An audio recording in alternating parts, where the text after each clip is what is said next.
Tindra had spent 6 years being invisible inside the walls of Thornwall Keep, and it had taken the Alpha King's Falcon exactly 37 days to destroy that completely. She stood frozen in the great hall, a crate of freshly dipped taper candles balanced on her hip, while 300 people stared at her in absolute silence. At her feet, dropped from the talons of a silver-feathered falcon that had just swept across the entire hall like it owned the sky, lay a sprig of white honeysuckle tied with a strip of leather. Not just any honeysuckle, the wild mountain variety that only grew along the northern ridgeline, the exact kind she had mentioned wanting once in passing to Sorel in the herb stores 2 days ago. Nobody else had been in the room. The falcon, Vesper, landed on the arm of the throne as if reporting for duty, the throne where King Torvin Ashvane sat motionless, his gray eyes fixed on the small white flowers at Tindra's feet with an expression she could not read. Tindra did not breathe. She was a chandler. She made candles. That was the entirety of her relevance to the crown. She melted tallow, rolled beeswax, trimmed wicks, and kept every corridor and chamber in the keep lit from dusk until dawn. She spoke to almost no one. No one spoke to her. She had perfected the art of walking through a room without being noticed, and she had been perfectly content with that arrangement until the morning, 37 days ago, when she had opened her workshop door and found a dead mouse on the step. She had screamed. The mouse had been neatly killed, barely a mark on it, and placed on her threshold with what she would later describe to Sorel as unsettling precision. She had kicked it into the corridor and thought nothing more of it. The next morning, there was a vole. The morning after that, a sparrow with its neck cleanly snapped. By the 4th day, she had stopped screaming and started getting annoyed. By the 7th, when the gifts shifted from small dead animals to bundles of dried mountain sage, she had become suspicious. By the 14th, when a perfect sprig of wild rosemary appeared, the exact herb she had been searching for to scent a new batch of candles, she had become genuinely unsettled. Someone was watching her. Someone who knew her habits, her preferences, her work. She had staked out her own doorstep on the 15th morning, crouched behind a barrel in the corridor before dawn, and she had watched, heart-hammering, as a massive silver falcon glided silently through the open window at the end of the hall, a bundle of dried lavender clutched in its talons.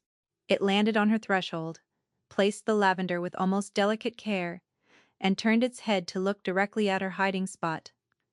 Golden eyes, unblinking, intelligent in a way that made her skin trickle.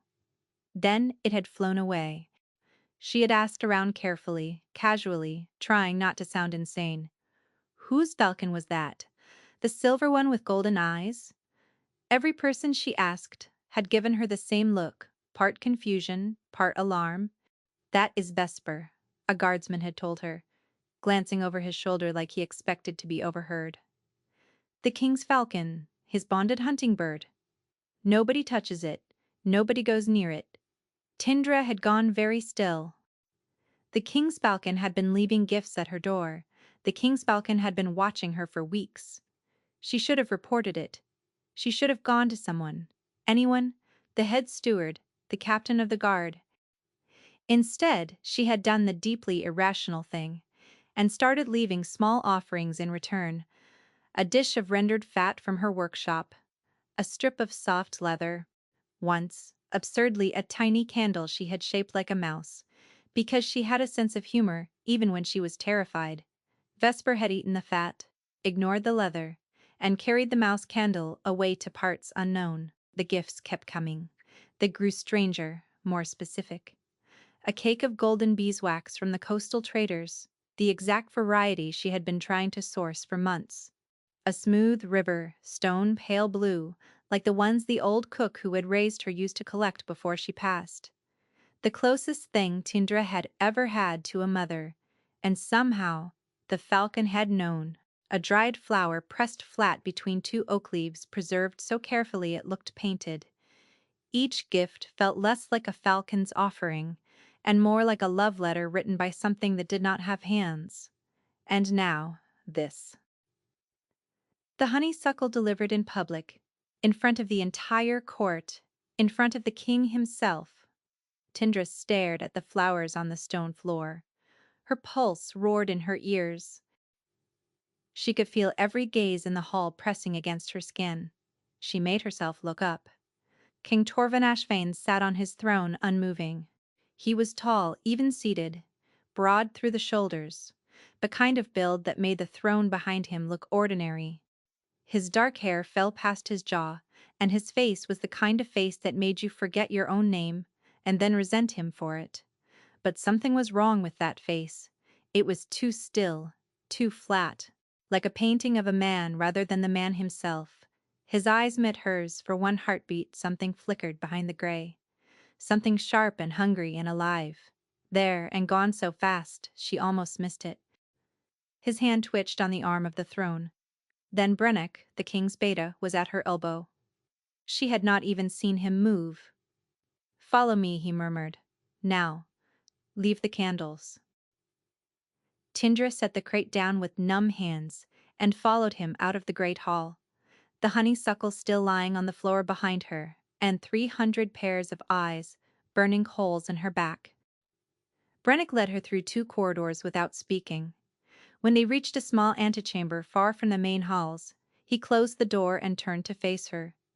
"How long has this been happening?" he asked. 37 days, Tindra said. Her voice came out steadier than she felt.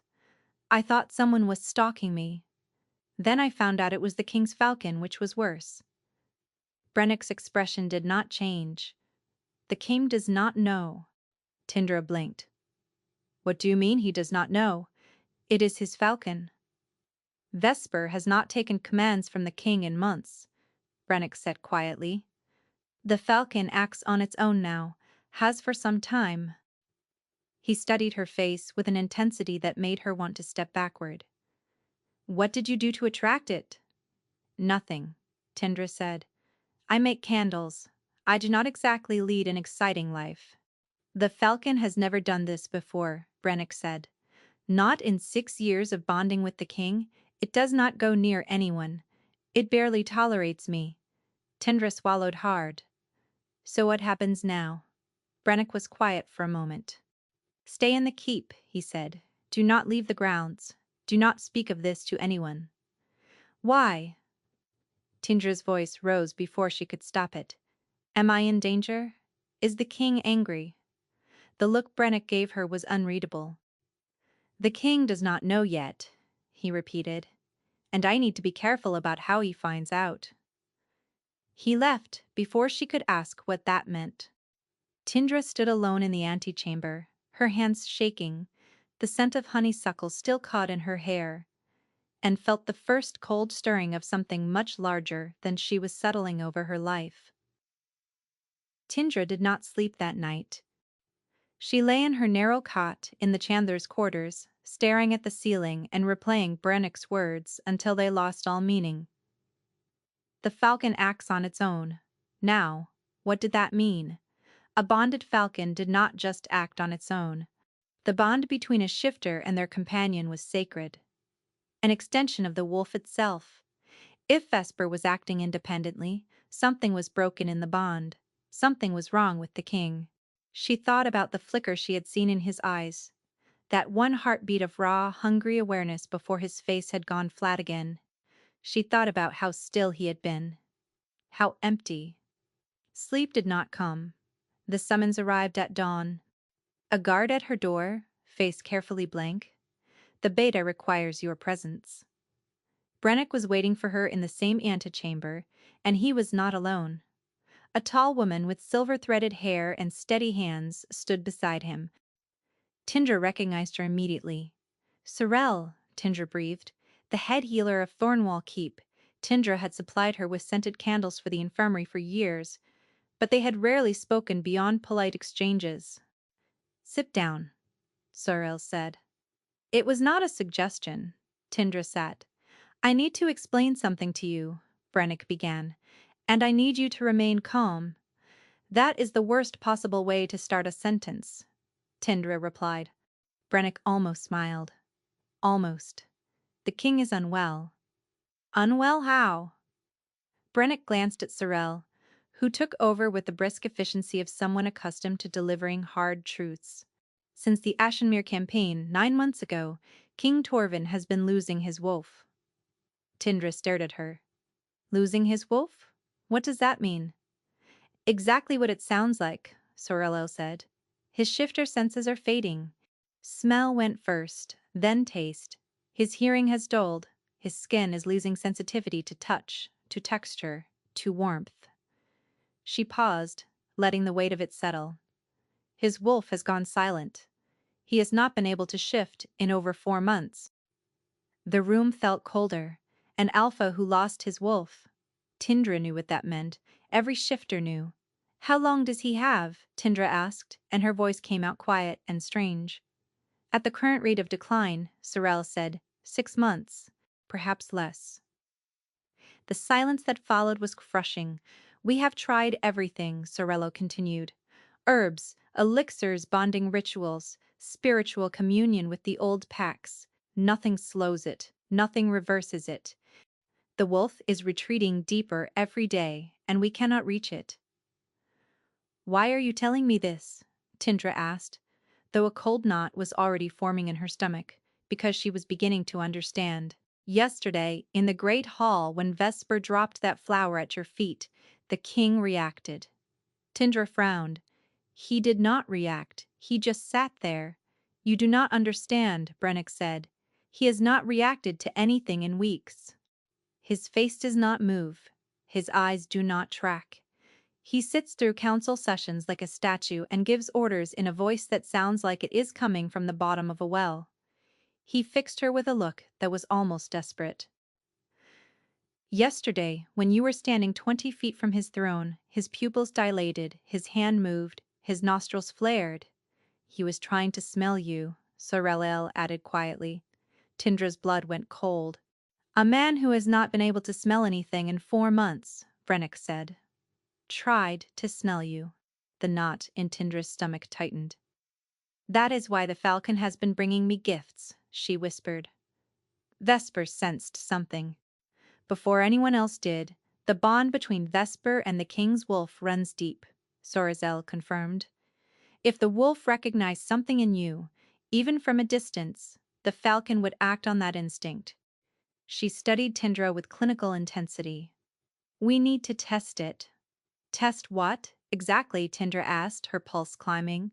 Your proximity, Brennick said. We want to place you near the king during a private meeting.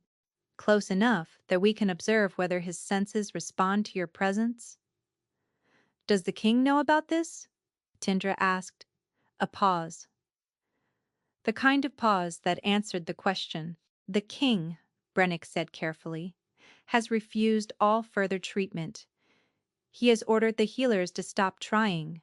He believes the decline is irreversible and has chosen to spend his remaining months ruling rather than chasing cures that will not come. Tindra felt something crack open in her chest. He had given up. The most powerful alpha in the realm had looked at his own death and decided to spend his last months working. So, you are doing this behind his back, Tindra said. I am doing this because I refuse to watch my king die without exhausting every possibility, Brennick replied, and for the first time his composure slipped. Just enough for Tindra to see the grief underneath. She closed her eyes. Open them. What do I do? They brought her to a small room adjoining the king's study, a storage space barely bigger than a closet, with a thin wall between her and the room where the king was meeting with 3 military advisors. She could hear his voice through the wood, low, flat, drained of inflection. Like someone reading words off a page, rather than speaking them. She sat on a stool and waited. Brennick stood beside her utterly still, watching the wall, as if he could see through it. 10 minutes passed, 15, nothing. Then Brennick held up his hand. Through the wall, the king's voice had changed. Not dramatically, not in a way that anyone else would have noticed. But Brennick heard it, and Tindra heard it too. A slight deepening, a faint roughness at the edges, like a rusted instrument being played for the first time in months. He sounded almost alive. Brennick moved her closer. A different room. This one separated from the study by only a door left slightly ajar. Tindra sat, heart pounding, close enough now to catch fragments of conversation. The king stopped mid-sentence. She heard him inhale a sharp, sudden breath, the kind someone takes when they catch a scent they recognize but cannot place. "What is that?" Torvine's voice came through the gap. Quiet, almost confused. "Your Majesty." One of the advisors asked a long pause. "Nothing," the king said. "Continue."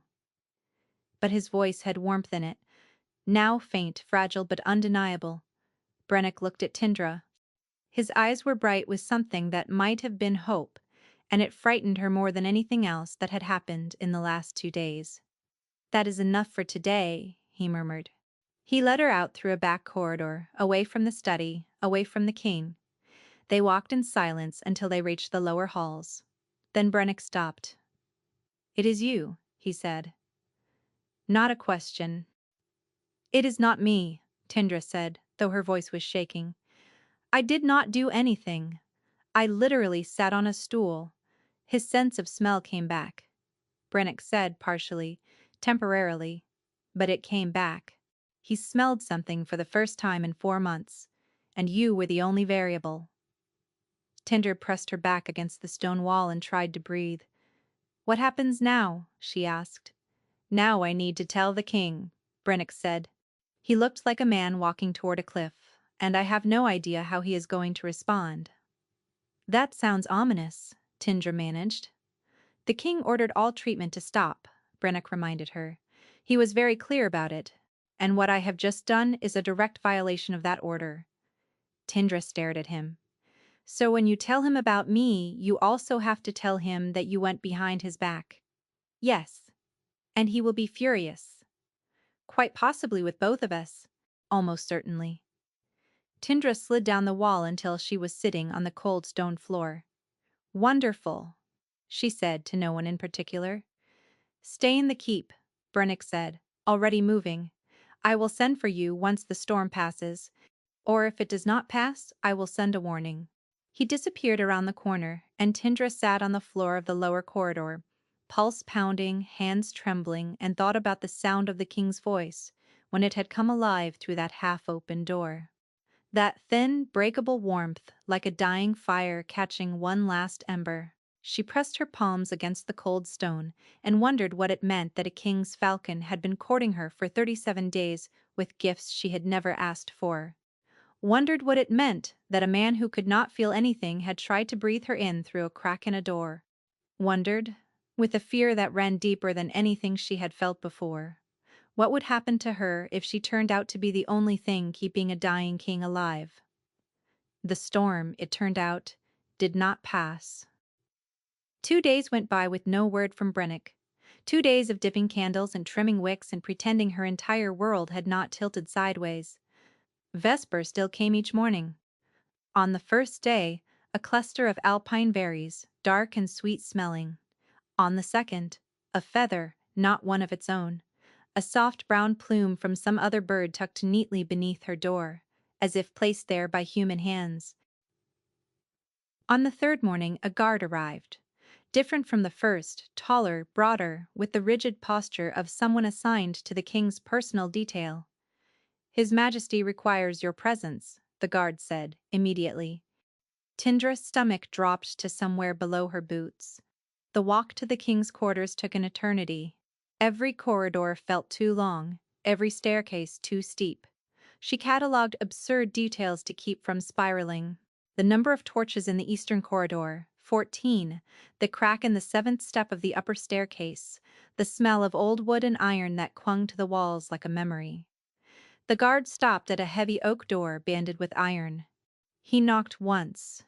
"Enter," the king's voice, flat controlled. The door opened, and Tindra stepped inside. King Torvin Ashvane's private study was enormous. Maps covered one entire wall, some of them pinned at odd angles with notes scrawled in the margins. A desk the size of a small boat dominated the center. Bookshelves climbed from floor to ceiling, packed with leather-bound volumes and loose parchment. A fire burned in the hearth, casting everything in shifting gold. And behind the desk, the king. He was standing, which somehow made everything worse. She had seen him seated on the throne, distant, elevated, untouchable standing. He was simply overwhelming. Taller than she had imagined, and she had imagined quite a lot over the past 37 days, broad through the chest and shoulders, filling the space around him until the large room felt small. His dark hair fell just past his jaw, and his features were hard, angular, and devastatingly attractive in the way that weapons were beautiful. Unfunctional, dangerous, not meant to be admired up close. He watched her enter with those flat gray eyes, and Tindra felt her courage evaporate like steam from a snuffed candle. Brennick stood to one side, his expression revealing nothing. Sorella was absent, just the three of them. "So," the king said. His voice was low, measured, and completely devoid of warmth. "You are the Chandler." "Yes, your majesty." Tindra's voice came out roughly one octave higher than normal. "My beta tells me you have been receiving gifts from my Falcon." "Yes, your majesty, and that, sitting in a closet near my study, caused a temporary improvement in my condition. A condition I specifically ordered to be left alone." Tindra opened her mouth, closed it, opened it again. "I want to be very clear that sitting in the closet was not my idea." Brennick closed his eyes briefly. Torben studied her. There was something assessing in his gaze, clinical, detached. But beneath it she caught the faintest tremor. A muscle in his jaw jumping, his fingers curling against the edge of the desk. "Come closer," he said. Tindra's legs moved before her brain could object. She crossed the room on unsteady feet until she stood on the other side of his desk. 6 feet of oak between them. "Closer," he repeated. She moved around the desk, 4 feet away now. 3. Something changed in his face. It was subtle, a softening around the eyes that she might have imagined a slight parting of his lips, the way someone opens their mouth when they are tasting the air. His nostrils flared. His pupils, which had been flat and dull since the moment she entered, sharpened, focused, fixed on her with an intensity that made her breath catch. "Beeswax," he said, and his voice cracked on the word. "Lavender something else." Something underneath he was smelling her. For the first time in months he was actually smelling something. And it was her, the Chandler, the invisible woman who lit his corridors and never expected to be seen. Tindra stood absolutely still, not daring to move, watching the king's face transform from stone to something raw and almost frightened. His hand rose from the desk, hesitated in the air between them like he was not sure what he was reaching for. Then it dropped back. "It fades when you leave," Brennick said quietly from his corner. "Every time she moves away, it stops." Torvin's jaw tightened. He turned away from her, facing the window, and she watched his shoulders rise and fall with a breath that was not quite steady. "I did not ask for this," he said. She was not sure if he was talking to her or to himself. "Neither did I," Tindra replied. He turned back for a moment. Something almost human passed through his expression. Then it was gone, replaced by the cold mask of the king making a decision he did not want to make. "You will work from a room adjoining my study," he said. "Bring whatever you need. Your candle supplies, your tools. You will keep my hours. Arrive at dawn, leave at sundown." Tindra blinked. "You want me to make candles next to your office?" "I want to not die," he said flatly. "If having a Chandler nearby delays that outcome, then I will have a Chandler nearby." The bluntness of it stole the air from her lungs. Not die. He had said it like he was discussing a supply route or a troop rotation. Just another tactical problem with a temporary solution, Your Majesty. Tindra started, then hesitated, because there were 100 things she wanted to say, and none of them seemed appropriate. "I am sorry about your condition. I did not know." Something shifted in his eyes. surprise, maybe, as if he had not expected sympathy from someone he had just conscripted. "It is what it is," he said. "It really is not," though, Tindra said before she could stop herself. "Losing your wolf is terrible, and you should not have to pretend it is just some inconvenience you can schedule around." Silence. Brennick looked like he was calculating whether he could reach the door before the king's temper reached Tindra. But Torvin did not shout. He just looked at her for a long moment, and something in his expression reminded her of the sound his voice had made through that half-open door. Faint, fragile, reaching for something it could not name. "The room will be prepared by tomorrow morning," he said. "Brennick will arrange it." Tindra nodded. Then, because she apparently had no instinct for self-preservation, she added, "Do you know why Vesper has been bringing me gifts?" The king's expression flickered. "The Falcon does what it wants. 37 days of gifts, your majesty. That is not random behavior. Vesper brought me the exact beeswax I needed for a commission. Honeysuckle I had only mentioned once in a private conversation." She paused. "Your Falcon knows things about me that a bird should not know." Something dark and complicated moved across his face. "Vesper is bonded to my wolf," he said, "or what remains of it. If the Falcon is acting on instinct, those instincts are not coming from me." He paused. "Not from the conscious part of me." The implication settled between them like smoke. His wolf was reaching for her. Even dying, even fading, even buried, so deep the king himself could not hear it, his wolf was reaching.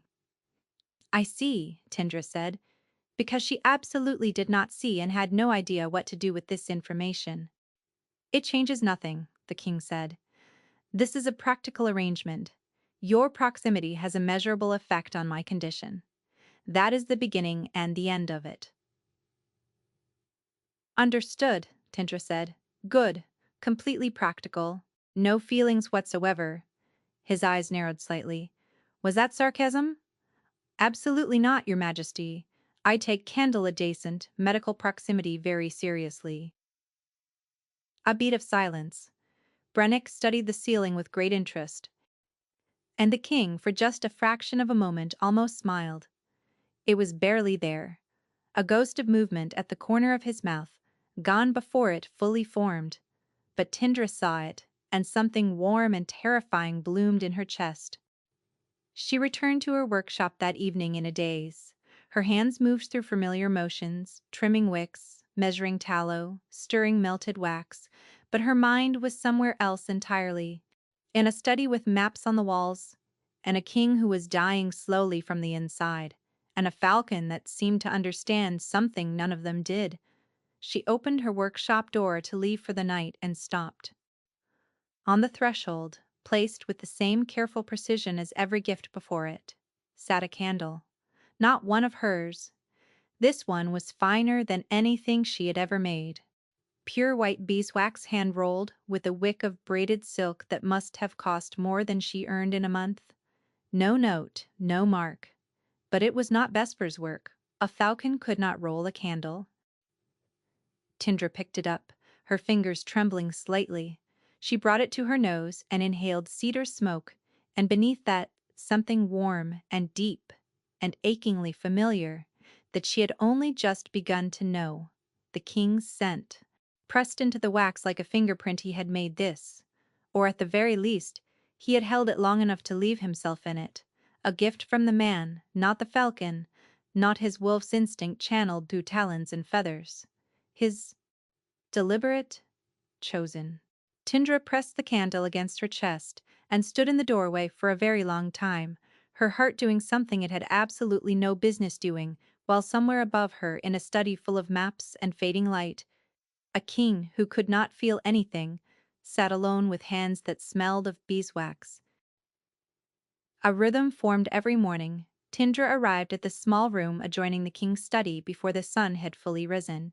She carried her supplies, in a wooden crate balanced on her hip, beeswax blocks, tallow jars, bundles of dried lavender and rosemary, spools of cotton wick, a trimming knife, and her molds, the heavy iron ones she had inherited from the chandler before her, the ones that fit her hands like they had been made for them.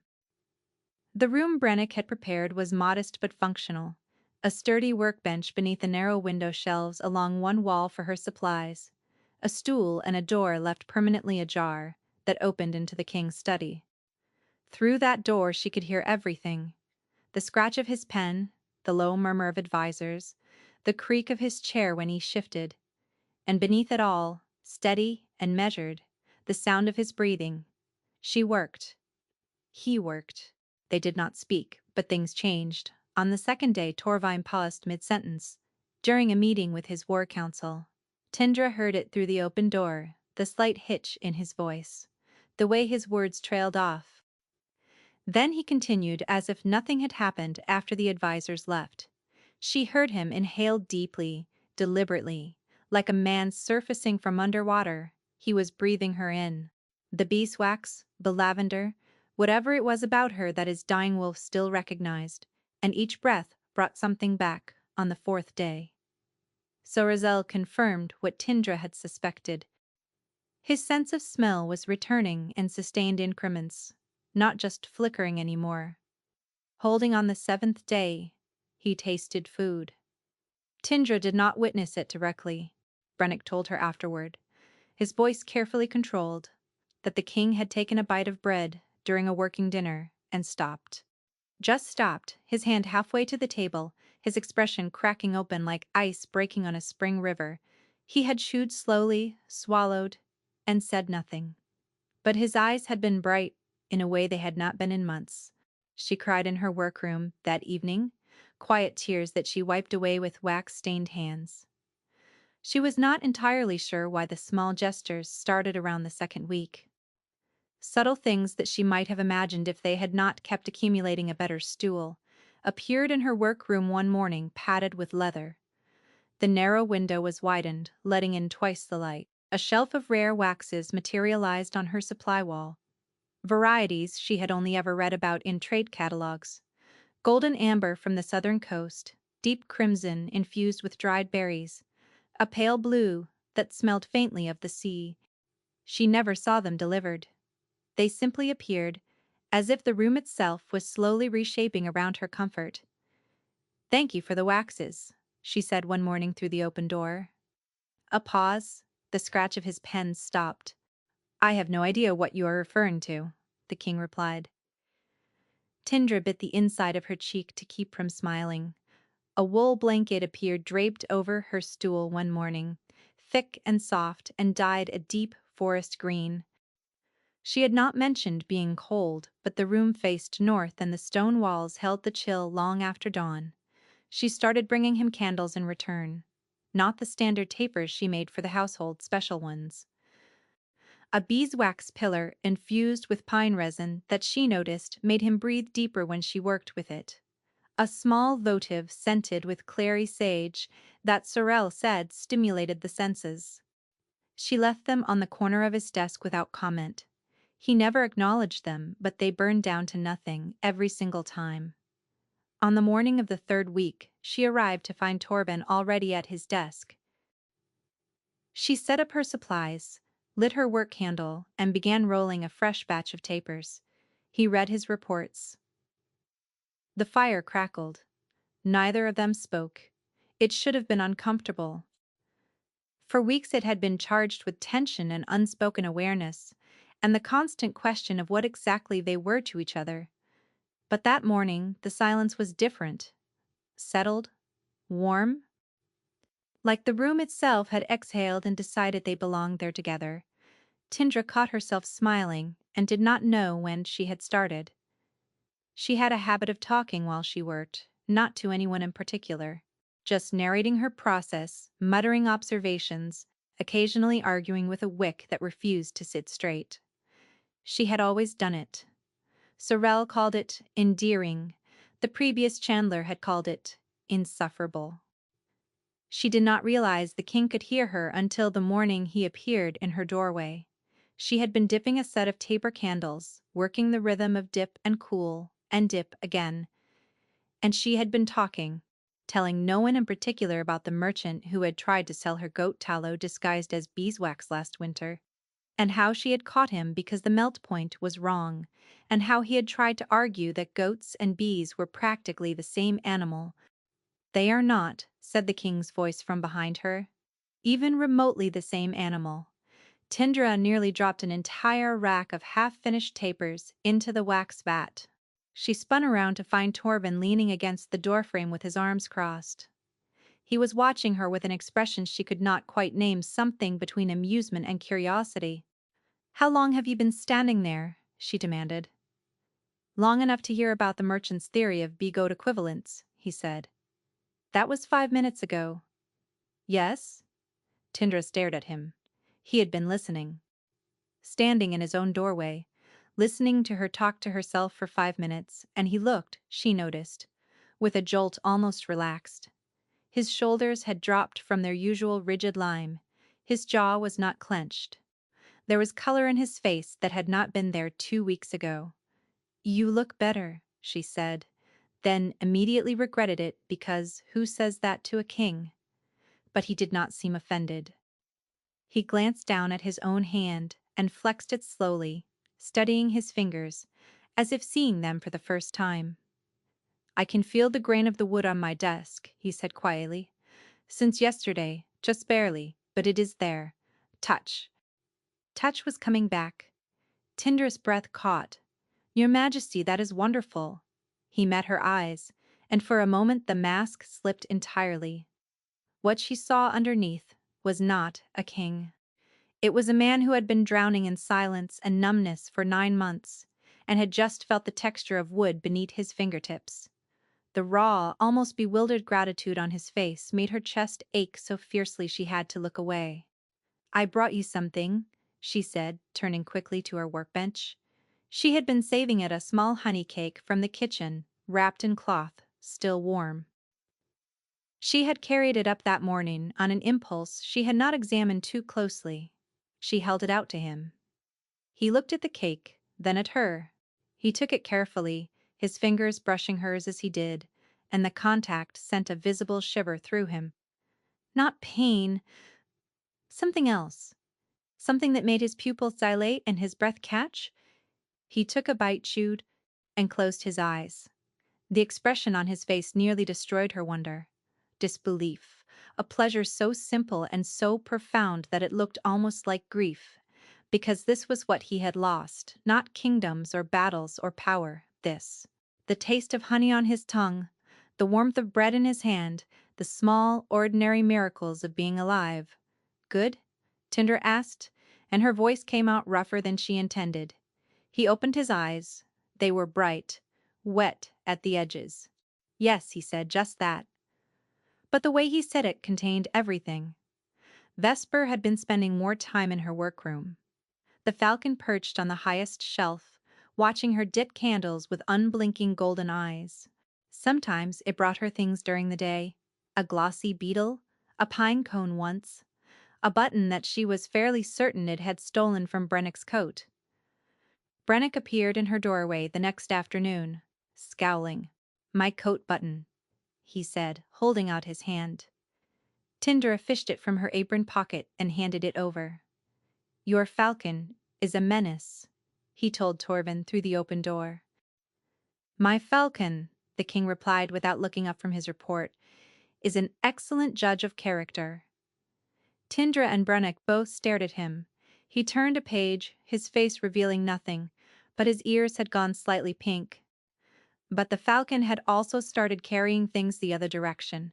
Scraps from her workroom delivered to the king's desk, a curl of beeswax shaving a trimmed wick end, a sprig of dried lavender that had fallen from her supply bundle. The king never mentioned these deliveries, but she noticed that the lavender sprig reappeared in a small glass vial on his desk the next day, preserved, kept. On the evening of the third week, Tindra opened her workshop door to head down for supper and found Vesper waiting on the threshold. The Falcon held something in its talons, not a flower, not a stone. A piece of paper, folded and slightly worn at the edges. She took it carefully, murmuring, "Thanks to the bird," and unfolded it. It was a drawing done in charcoal, precise and unhurried, a pair of hands working with wax, slender fingers pressing a wick into a mold, the curve of a wrist dusted with fine white powder, her hands. Someone had drawn her hands. Not someone. The detail was too exact, the perspective too specific. This had been drawn by a person sitting in a doorway, watching her work, studying the way her fingers moved with a focus that had nothing to do with candle making. Tinder pressed the drawing against her chest, her heart slamming against her ribs, and sat down on her workshop floor because her legs would not hold her. The king had drawn her, not a portrait, not her face, her hands. The part of her that made things, the part of her that worked. He had looked at the most ordinary, unbeautiful thing about her and thought it was worth remembering. She sat on the cold floor with the drawing clutched to her chest and felt something vast and terrifying open up inside her, something she was not ready to name. Vesper watched from the threshold, golden eyes unblinking, and said nothing, because Falcons never do. The arrangement shifted on the first day of the fourth week, when Sorrel delivered her assessment to the king with Tindra present. The effect is proximity dependent, Sorrel explained, her tone brisk and clinical. The closer she is, the stronger the restoration. An adjoining room works, but the results plateau. For sustained recovery, she needs to be in the same space. Torvin's face did not change, but his hand tightened on the arm of his chair. "You are suggesting she work in my study?" he said. "I am recommending it," Sorelle replied. Medically, and so Tindra's workbench was moved into the king's study. It was placed along the far wall, near the window at what she calculated to be the maximum possible distance from his desk, while still being in the same room. She arranged her supplies with meticulous care, building a small fortress of wax blocks and mold racks around herself like defensive walls. It did not help. The room was enormous, but it was not large enough to contain the both of them, without the air between them becoming charged with something she could not name. She could feel him across the room at all times. Not just his presence, but the specific quality of his attention when he was working, focused. The air settled into something manageable. When he looked up and his gaze found her, everything tightened. He tried not to look, she noticed. He kept his eyes fixed on his reports, his maps, his correspondence, but his gaze drifted, pulled toward her like a compass finding north. And every time their eyes met by accident, a shock of recognition passed between them that left her breathless and confused. The accidental touches began in the second week of shared space. The first was nothing. A brush of fingers, when she passed him a document Brennick had left on her bench by mistake. His hand had grazed hers, and he had flinched, not from pain, from the opposite. Sensation flooding in through the point of contact so intensely that his breath caught and his hand jerked back. "Sorry," Tindra had said. "Do not apologize." He had replied, his voice strained. The second was less accidental. She was reaching for a jar of wax on the high shelf, stretching on her toes, when his hand appeared above hers and lifted it down. His arm brushed her shoulder. He went still behind her, close enough that she could feel the heat radiating off his chest. And for 3 endless seconds, neither of them moved. "Thank you," she whispered. He set the jar on her bench and retreated to his desk without a word, but she noticed his hand was trembling. The third time was entirely her fault. Sorrel had come by to check on the king's progress, and Tindra was demonstrating a candle blend, she believed, helped sharpen his senses. She crossed to his desk and held the candle toward him without thinking, and the back of her wrist brushed his jaw. The sound he made stopped everything, a sharp intake of breath from somewhere deep in his chest. His eyes closed, and his hand came up and caught her wrist, holding it there, his thumb pressed against the pulse point where her blood beat beneath the skin. Nobody moved.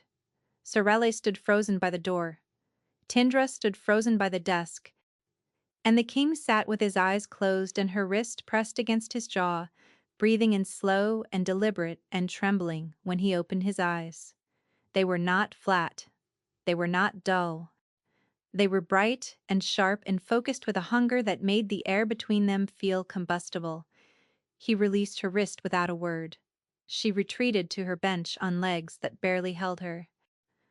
Sorel left shortly after, but not before giving Tindra a look that said more than any healer's report ever could.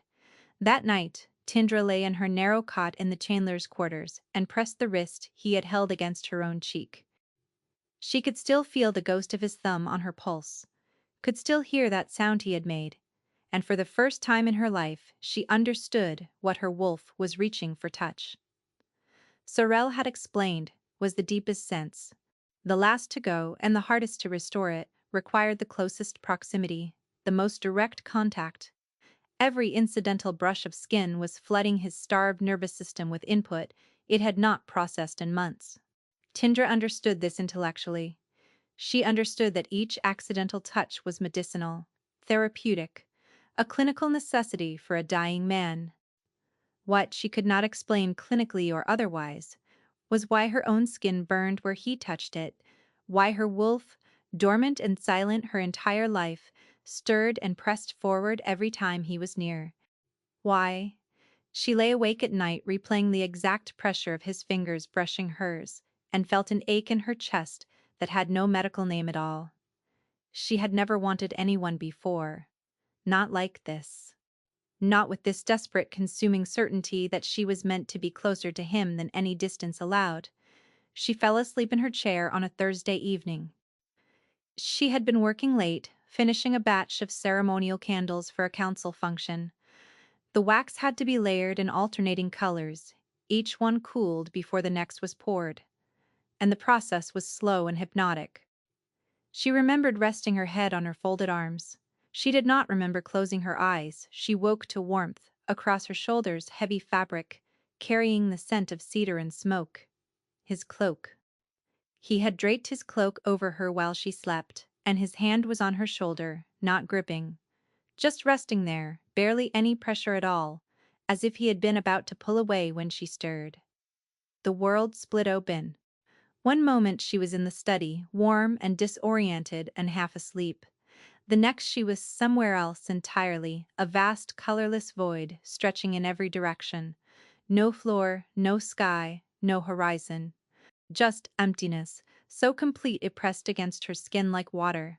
Silence, not the absence of sound, but the active presence of nothing, a silence so dense it had weight, and ahead of her, at the center of all that nothingness, a wolf. Silver-furred and massive, easily the largest wolf she had ever seen, but wrong, faded, almost translucent, like smoke given shape. It lay curled on the ground that was not ground, its great head resting on its paws, and the chains that held it were not visible, not physical, but she could feel them. Invisible constraints pressing down from every direction, compressing the creature into smaller and smaller stillness. The wolf's eyes opened, golden like vespers. Like looking into the sun through amber glass, it saw her. A sound came from its throat. Not a growl, not a howl. A whine, low and desperate and achingly lonely.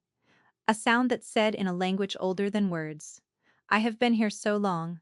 I have been so alone, please." She took a step toward it. The void resisted, thickening around her legs like cold water pushing back against her movement. Another step. The chains she could not see tightened around the wolf, and it whimpered, pressing itself flatter against the ground. "It is all right," she whispered. "I am coming." The wolf lifted its great head, its golden eyes held hers, and she felt something pass between them. Recognition, gratitude, a bond older than language pulling taut across the emptiness. Tinder reached for it, the void shattered, she gasped. "Awake!" Wrenching upright in her chair, the cloak slid from her shoulders. The study was dark, the fire burned low to embers, and Torvin stood over her with his hand still hovering where her shoulder had been. His face was white. "What did you see?" he asked. His voice was barely above a whisper. Tinder's heart slammed against her ribs. Sweat cooled on her skin. "A void," she managed. "Empty, silent. and your wolf chained in the middle of it. The sound he made was not quite a word. Something between recognition and pain forced through clenched teeth. That is where it lives now, he said. Where I cannot reach it, I have tried. Every night I have tried, and I cannot get to it. She stared at him, the horror of it settling over her in layers. The curse had not just dulled his senses, it had taken his wolf and locked it in a prison of absolute sensory death. No sight, no sound, no touch, no warmth. An eternity of nothing, while the man it belonged to withered above. How long, she breathed. How long has it been trapped there? Since the night the witch cursed me, Torvin said. His voice was hollow. 9 months. Alone. Tindra pressed her hands over her mouth. 9 months. 9 months of that terrible silence, that crushing emptiness, with no way out and no one coming. I could hear it, she whispered through her fingers. Your wolf. It was calling for something. The king's hands were shaking at his sides. He clenched them into fists, but the tremor did not stop. For what? He asked. Tindra lowered her hands. She met his eyes, and the truth of what she had felt in that void, the desperate, aching pull of a creature reaching for the one thing that could save it, sat between them like a living thing. For me, she said. The fire popped. A log collapsed into embers, sending a shower of sparks up the chimney. The king stood motionless in the shifting light, his expression torn open, and did not say a word.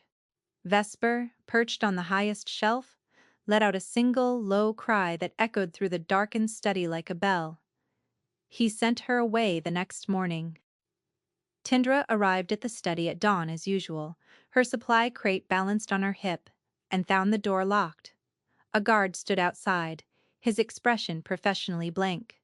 His Majesty has suspended the arrangement, the guard informed her. You are to return to the Chandler's quarters and resume your normal duties. Tindra stared at him. Suspended? What do you mean suspended? Those are the king's orders. She set the crate down on the floor with a thud that echoed through the corridor. I need to speak with Brennick. The beta is unavailable. Then, Sorel, I have my orders, the guard said, and the finality in his voice left no room for argument. Tindra stood in the corridor for a long time after the guard had politely but firmly asked her to move along. She stood there with her crate of waxes and wicks and lavender bundles and felt the ground shift beneath her feet. He was afraid she understood that. She had entered the void, the prison where his wolf was trapped, and he was terrified of what that meant. If the curse could pull her in, it might hold her there. She might become trapped in that crushing silence, chained beside his wolf, in an emptiness that went on forever. She understood his fear, she even understood his logic, but understanding did not make it hurt less. She went back to her workshop. She dipped candles, she trimmed wicks, she counted jars of tallow and reorganized her supply shelves, and did every small familiar task she could think of to keep her hands busy and her mind from spiraling. It did not work. By the second day, the ache had settled into her chest like a stone. Not grief, exactly. Something more physical than that. A heaviness that pressed against her ribs when she breathed, that sat between her heartbeats and made each one feel labored. Her wolf, which had been stirring more and more over the past weeks, had gone from restless to frantic. She could feel it pacing beneath her skin, pressing against boundaries she did not know how to open, desperate to reach something it could not name. By the fourth day, the headaches started. Sharp, blinding pulses behind her eyes that made her wince in the candlelight she had spent her life surrounded by. She drew the curtains in her workshop and worked in near darkness, which was its own particular irony. A Chandler, afraid of her own light by the fifth day, her hands shook so badly she could not dip a straight candle. Sorel found her on the 6th morning sitting on the floor of her workshop with her back against the wall, a half-eaten piece of bread beside her that she had not been able to finish. How long has this been going on? Sorel asked, kneeling beside her. I am fine, Tindra said. You are gray, Sorelle replied flatly. Your skin is gray, your pupils are dilated. You have not eaten properly in days, and you were sitting on the floor of a dark room at 9 in the morning. I like the floor, Tinder tried. Sorello took her wrist and pressed 2 fingers to her pulse point. Whatever she felt made her mouth thin into a hard line. Tell me about the bond, Sorel said. Tindra flinched. What bond? The one that is currently trying to kill you because you and the king are too stubborn to acknowledge it. Silence stretched between them. Tindra looked at the bread she could not eat, at her trembling hands, at the curtains she had drawn against the light, and felt the last of her denial crack. I feel him, she admitted, and the words came out rough and raw all the time. Even when he is not there, especially when he is not there. There's this pulling in my chest and it never stops, and it is getting worse every day. Sorello nodded slowly. An incomplete mate bond. It has been forming since the beginning, since before you even met him face to face. That is why Vesper came to you. The Falcon felt it before either of you did. Tindra pressed her palms against her eyes. That is not possible. Mate bonds are for people who matter, people with bloodlines and rank. Not for Chandlers? Bonds do not care about rank, Sorazel said, her voice unexpectedly gentle. They care about souls, and yours is reaching for his, whether you approve of it or not. He sent me away, Tindra whispered, because he is afraid of hurting you, and because he would rather die than risk dragging you into his curse. Sorel paused. But here is what he does not understand. The bond is not optional. It does not dissolve because he locked a door. The more you resist it, the harder it pulls. And if it remains incomplete, it will consume you both. Tindra lowered her hands. What are you saying? Sorel held her gaze. I'm saying that he has been deteriorating since the moment he sent you away. Every sense he recovered has begun fading again. Smell went first, then taste. His touch sensitivity is nearly gone. He sat through a council meeting yesterday and did not react when Brennick slammed his fist on the table a foot from his face. Tindra's stomach lurched. He's dying faster now, Sorel continued.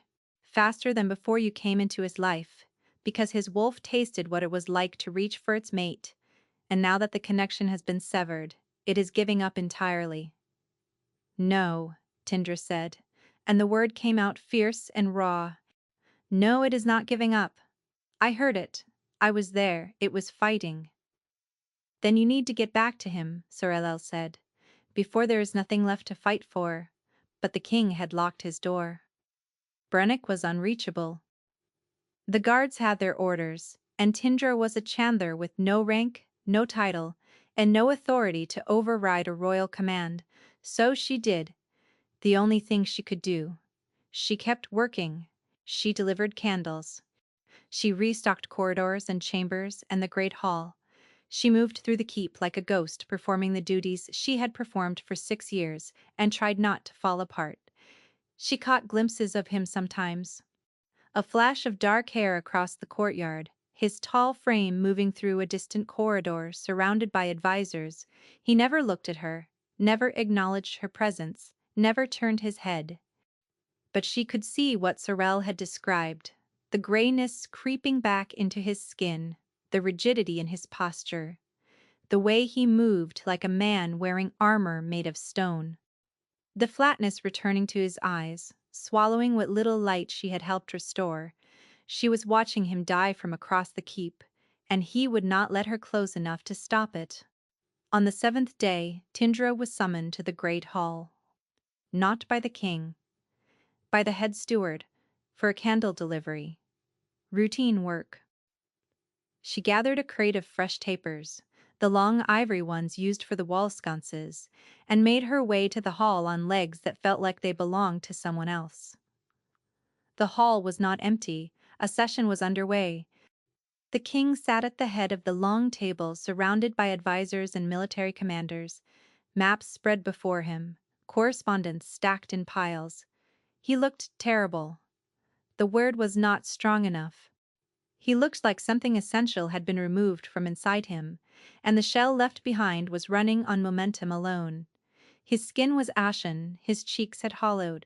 His eyes, those sharp gray eyes that had once fixed on her with such fierce, bewildered intensity, were dull and distant, flat as river stones. Tindra's chest seized so violently, she nearly dropped the crate. She forced herself to move. Walk to the wall sconces. Replace the burned-down tapers. Do not look at him, do not look at him, do not look. She looked. Their eyes met across the length of the great hall. Something happened to his face, a crack in the stone. His pupils dilated, and his lips parted, and he leaned forward in his chair just slightly, as if pulled by a thread tied to his sternum. Color flooded his complexion, faint but unmistakable, like dawn breaking over gray water. He could see her in a world that had been going colorless and silent around him. He could see her, and for one heartbeat everything came rushing back. Tindra turned away. She turned away because he had ordered her to stay away, and she was following his orders, and it was destroying her. Behind her, the sound of a chair scraping violently against stone, the hall went silent. Tindra, her name, in his voice, not the flat, dead monotone of a fading king. Raw, broken, desperate, a sound wrenched out of him against his will, like the first breath of a man who had been underwater too long. She turned back. He was standing, both hands gripping the edge of the table, knuckles white, his body rigid. Every person in the hall was staring at him. He did not seem to notice. He did not seem to see anyone in the room except her. Then his eyes rolled back. His hands released the table, his body went slack, and the Alpha King of Thornwall collapsed like a puppet whose strings had been cut. Tindra dropped the crate. Candles scattered across the floor, rolling in every direction, ivory cylinders spinning on stone. She ran faster than she had ever moved in her life, closing the distance between them in seconds, and she caught him. His head, inches from the stone floor, cradled in her hands, his weight, crushing and immediate, pulled against her as she sank to her knees and gathered him against her chest. The instant her skin touched his, he gasped. His hand shot up and seized her wrist. Not gently, with the desperate, drowning grip of a man clinging to the only solid thing in a dissolving world. His eyes flew open, unfocused, wild, and his chest heaved as sensation crashed back into him like a wave breaking against a seawall. "Do not let go," he said, and his voice was shattered. "Please, do not let go." Tindra held him tighter, her tears falling into his hair, while the great hall erupted into chaos around them. Brennick cleared the room. A denizen commanders filed out in stunned silence. Sorel arrived within minutes, her healer's bag in hand, her expression grim.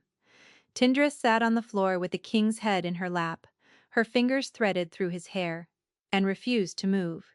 He had not released her wrist. His grip had not loosened. His eyes were closed, but his breathing was steadying, and she could feel him through the bond now. Feel him like she had never felt anything before. The relief pouring through him was so vast, it was almost unbearable. Like a man dying of thirst who had just been pulled from a desert and plunged into a river, Sorel knelt beside them both, checked the king's pulse, examined his eyes, and then sat back on her heels and looked at Tindra with an expression that held no surprise at all. "The bond is killing you both," she said, her voice quiet and steady and final. "If you keep fighting it, neither of you will survive the month." The king's hand tightened around Tindra's wrist. He had heard. His eyes were still closed, but he had heard every word, and he did not let go. They moved him to his chambers. Brennick carried most of his weight. Tindra carried the rest, her arm around the king's waist, his arm draped over her shoulders, and she refused to let go even when the guards offered to take over. Torvin was conscious, but barely, his body leaning into hers with a surrender that felt nothing like weakness and everything like a man who had finally stopped fighting the only thing that could save him. They laid him on his bed. Sorel checked his vitals, forced water between his lips, and declared him stable but fragile. "He needs rest," Sorrel said, "and he needs you close." Tindra pulled a chair beside the bed and sat. His hand found hers on the mattress and his fingers closed around her wrist the same way they had on the great hall floor. Bone-deep, instinctive, like if he let go, she would dissolve. He slept for 3 hours. She did not move. She watched him sleep the way she had watched candle flames her entire life, with patience and attention and the quiet understanding that something fragile was being kept alive by her presence alone. His breathing was shallow but steady. His hand never loosened its grip on hers even in sleep. Twice he murmured something she could not make out, and both times she leaned closer and pressed her lips to his knuckles. And both times his breathing steadied. When he woke, his eyes were clearer than they had been in days, not restored, not sharp, but present. He turned his head on the pillow and found her watching him. "You should not be here," he said. His voice was hoarse.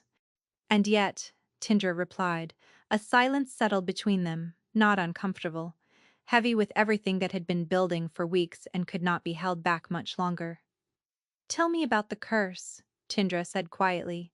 "The real story. Not what the court knows, not the official account. Tell me what happened." Torvin looked at the ceiling for a long time. She watched the muscle in his jaw work, watched him gather himself the way a man gathers the courage to step off a ledge.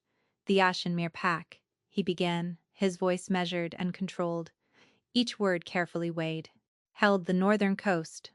30, maybe 40 families. They had lived there for generations, independent, outside the kingdom's authority.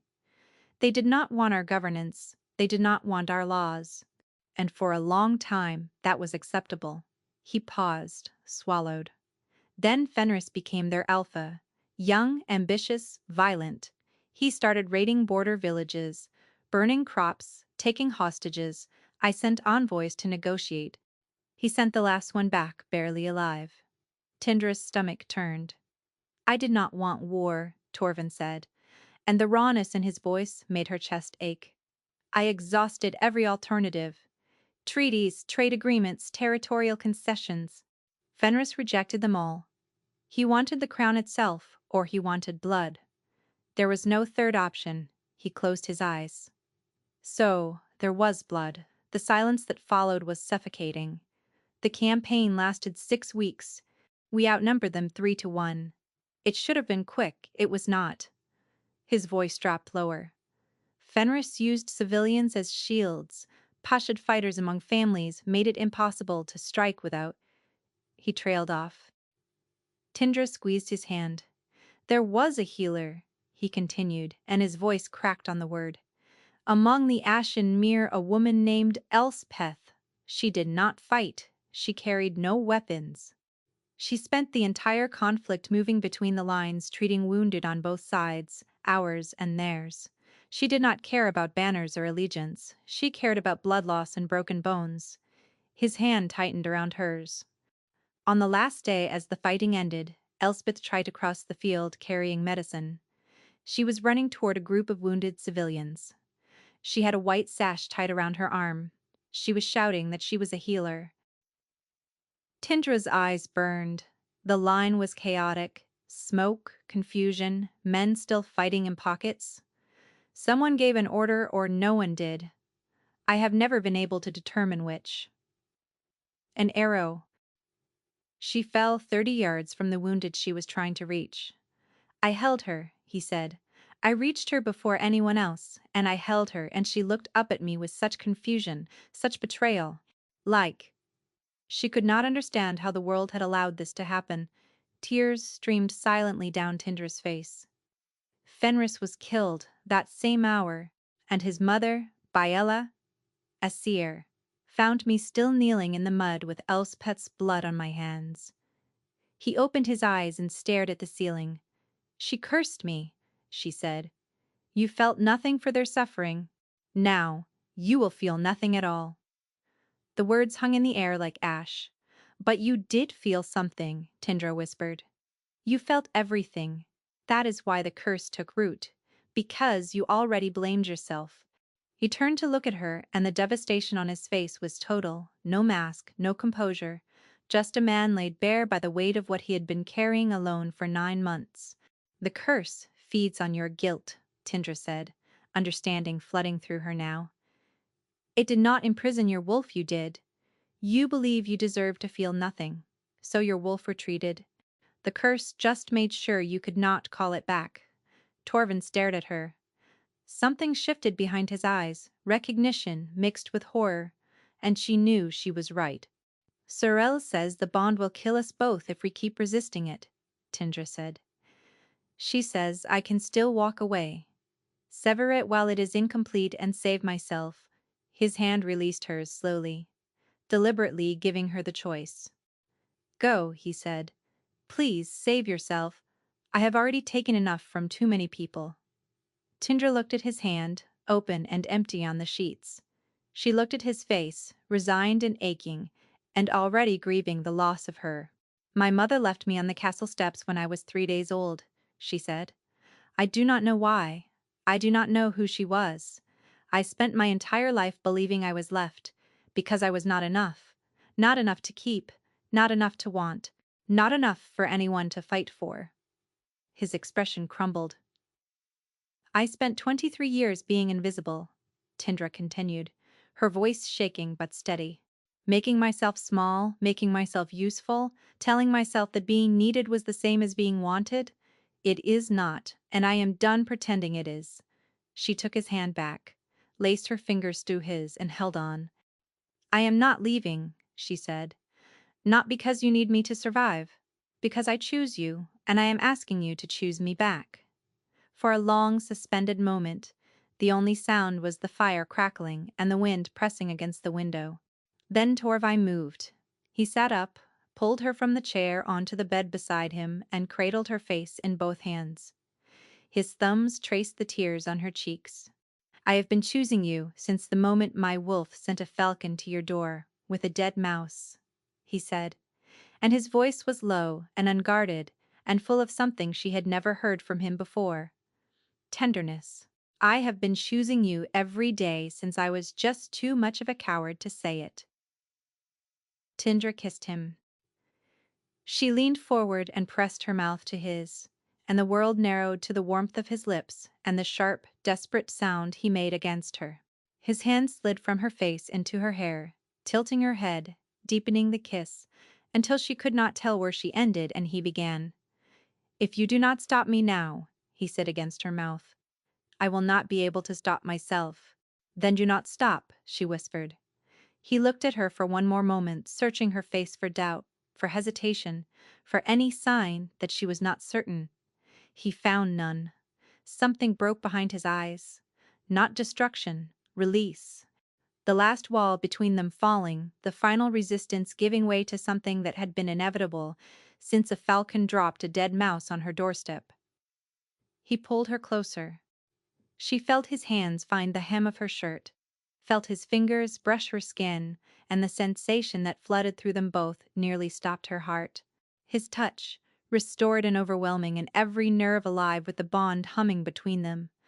What followed was everything she had not known she needed. Tender and desperate and fierce all at once.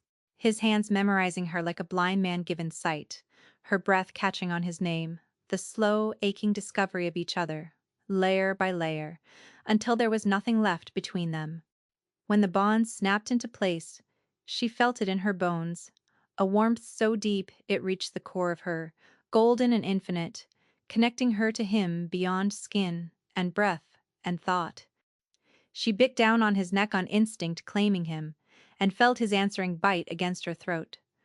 The mating marks, given and received, the bond sealed, complete and unbreakable.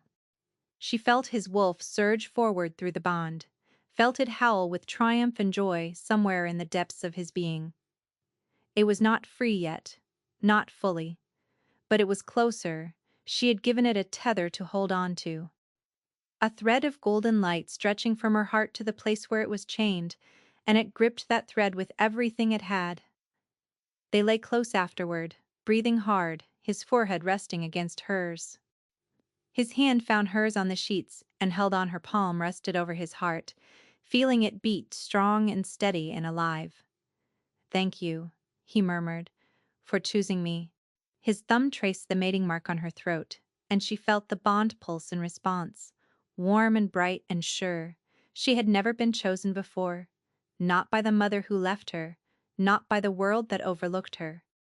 But this man, this impossible, stubborn, beautiful man had chosen her, and she had chosen him, back, and the choosing felt like the first truly brave thing she had ever done. Tinder smiled against his mouth. "Thank you for the dead mouse," he laughed. It was a real laugh, rough and unpracticed and beautiful, and the sound of it filled the room like light. They held each other through the hours that followed, and the bond between them deepened with every heartbeat, every whispered word, every moment of closeness, until they were both utterly spent and completely whole. He pulled her against his chest, wrapped himself around her like armor, and fell asleep within minutes. Deep, heavy, dreamless sleep. Tindra lay in his arms, feeling the bond humming between them like a second heartbeat, and closed her eyes. She woke in the void. The emptiness was worse than she remembered. It pressed against her from every direction, dense and suffocating and utterly silent. No color, no warmth, no air that could properly be called air. Just absence, stretching infinitely in every direction, as if the world had been erased, and the space it left behind was too tired to be anything at all. But this time, Tindra was not afraid. She could feel the bond pulsing in her chest, warm and golden, a thread of light in all that darkness. It pulled her forward, guided her steps across ground that yielded like wet sand, and she followed it without hesitation. She found the wolf first. It lay where she had seen it before, curled at the center of the void, but it was worse now, barely visible. A shimmer of silver fur, a suggestion of shape, fading in and out like a candle flame in a draught. The invisible chains she had felt before were tighter, pressing the creature flat against the knot ground, compressing it into nothing, but its eyes were open, golden, fixed on her with a recognition that made her throat close. "I am here," she said. "I came back," the wolf whined, that same sound from before. Low, desperate reaching, she moved past it, following the bond deeper into the void, and found Torvin on his knees, in a clearing of absolute nothing. Surrounded by figures, they stood in a loose circle around him, dozens of them, men and women and children with wounds that would never close, and eyes that reflected nothing but the void itself. Ashenmere, dead, soldiers and civilians, and everyone caught between. They did not move. They did not speak. They simply stood patient and silent and accusing, and their presence was a weight that pushed Torvin closer to the ground with every passing second. And at the front, closest to him, a woman with a white sash on her arm and an arrow wound in her chest. Elspeth. She was not screaming, not accusing.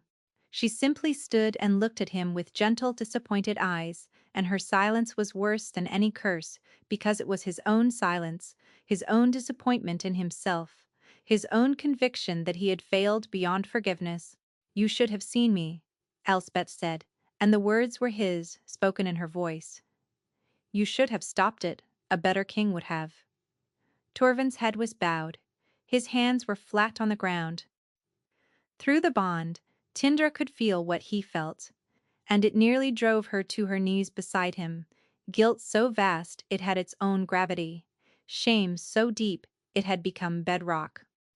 And beneath it all, the terrible quiet agreement that had given the curse its power from the very beginning. He believed he deserved this. He believed he deserved to feel nothing, to lose his wolf, to fade into the same emptiness he had failed to prevent, for the people he could not save.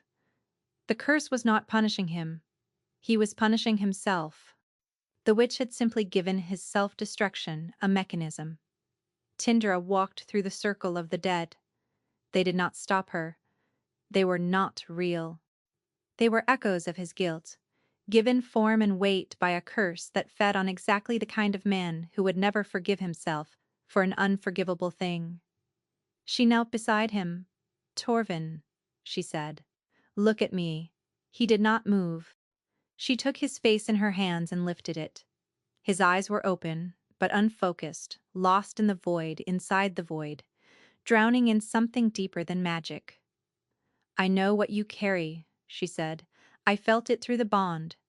Every death, every face, every moment you replay and try to change and cannot. I know." His jaw clenched beneath her fingers. "Elspeth died because war is chaos, and arrows do not care about white sashes," Tindra said, her voice breaking. "You did not kill her. You could not have saved her.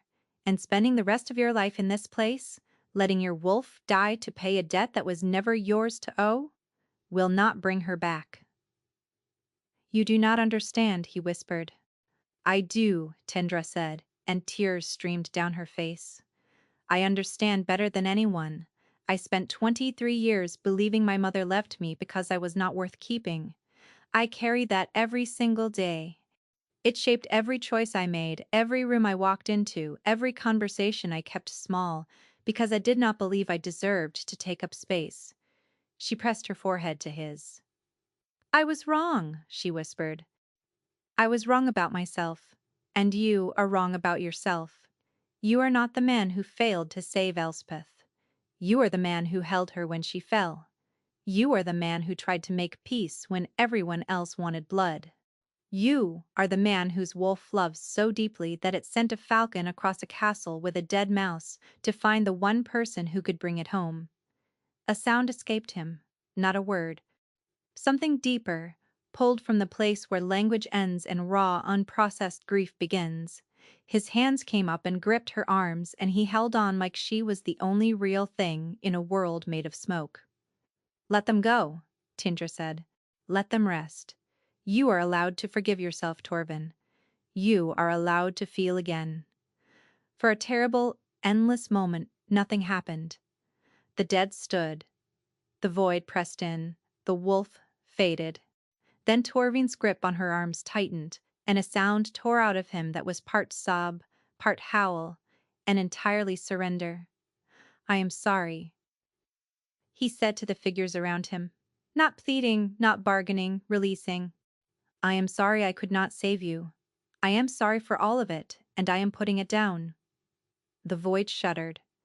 Elspeth looked at him one last time. Her eyes softened. The disappointment drained away, and what replaced it was something quiet and kind and finished. She closed her eyes. She was gone. One by one, the dead turned away. They dissolved into the void like breath into winter air, their forms thinning, scattering, becoming nothing. The silence they left behind was different, not oppressive, not crushing, just silence, clean and empty and free. The invisible chains around the wolf snapped. Tindra heard it, felt it. A sound like ice breaking on a frozen river, cracking outward in every direction. The wolf surged to its feet. Silver fur blazed back to solidity, muscles rippling, eyes burning, gold so bright it hurt to look at.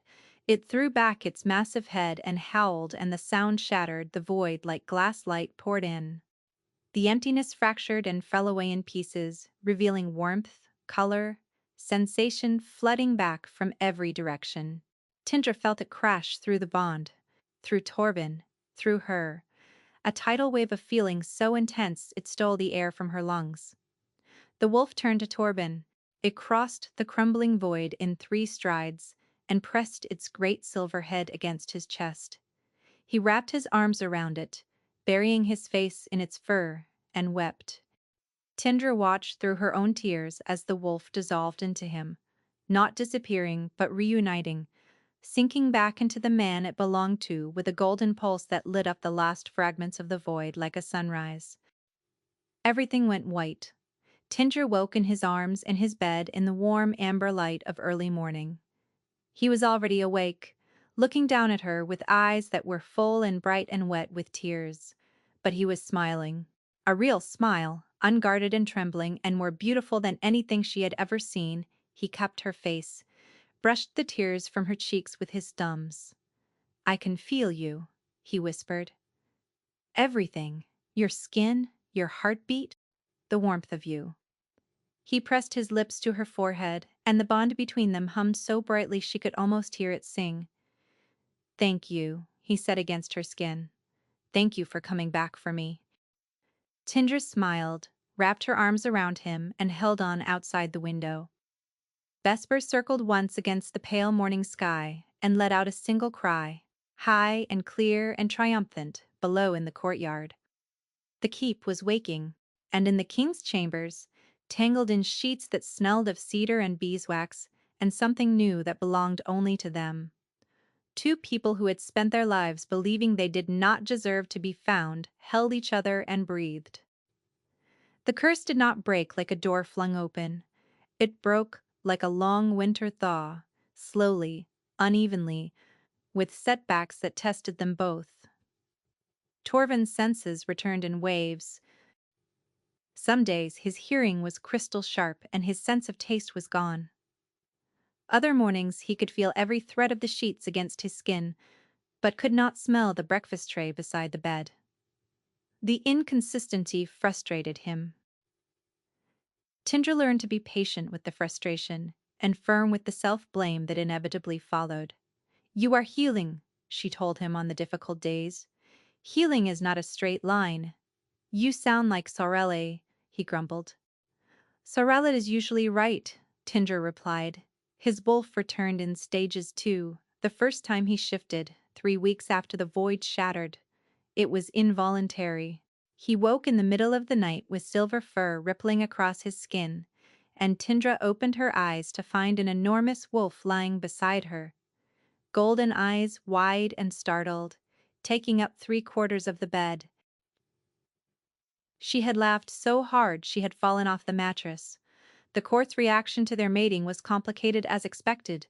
A chandler, a no-name foundling who made candles for a living, bonded to the Alpha King. The whispers were relentless, the stares were constant. Tindra felt the weight of every disapproving gaze and every murmured judgment like stones in her pockets. But Torvin never wavered, not once. "They will adjust," he told her on their wedding night, his arms wrapped around her in the privacy of their chambers. "And if they do not, they can take their objections directly to me. I look forward to it." The Falcon still brought gifts. That never stopped. But the offerings changed. No more dead mice or stolen buttons. Now Vesper carried things meant for both of them. A sprig of honeysuckle left on their shared pillow. A smooth, blue stone placed on the king's desk, beside a stack of candle molds. Small tokens that said, in the only language a Falcon knew, "This is where you both belong."